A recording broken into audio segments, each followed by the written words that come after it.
Para a Universidade de Corsol é um prazer para nós ter aqui na Festival Center, para ter de música e artista apresentar o valor agregado que o artista e músico tem no nosso país Corsol.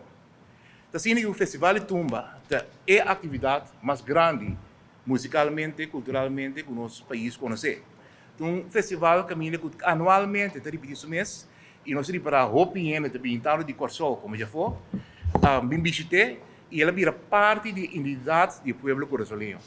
Então, o que mais bonito tem para o qual identificar nosso povo, mas mesmo agora como o Instituto Nacional de Educação, com a nossa Universidade de Corsol.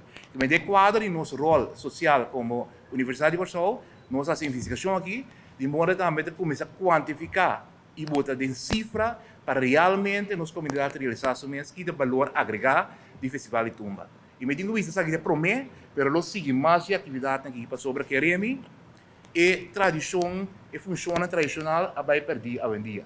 É que me diz, e o qual nós Roma de para accountant, aforista, essa é a vária a dia. A dia é criatividade, o qual nós chama economia oranho, que sei de suma também mais lante. A dessa aí, a música tem rol muito importante e artista.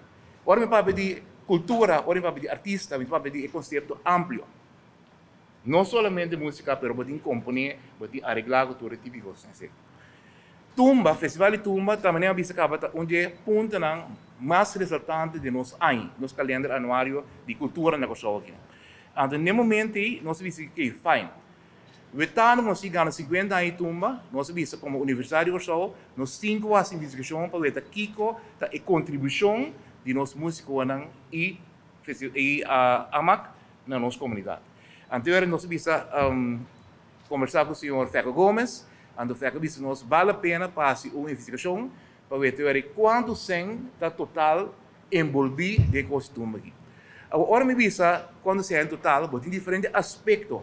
Tem a parte de consumerismo, a parte de consumenten, tem a parte de leveranciers, tem a parte de hotel, horeca, tem a parte de gênero, tem inteiro cocktail de entrada que contribui de um simples mais de tumba que genera enormemente opção para o nosso país. Para a fase de investigação, nós limitamos a fase aqui, para uma investigação em um lugar, também seguir um lugar de período bimideiro, nós limitamos de como também para a limitação de pandemia com a break né, do Festival de Tumba, nós limitamos a parte de consumento, dessa parte de limite de tumba e parte na casa, então a tumba é para nós ver aqui um segmento relativamente chiquito, mas importante, para generar de nossa economia.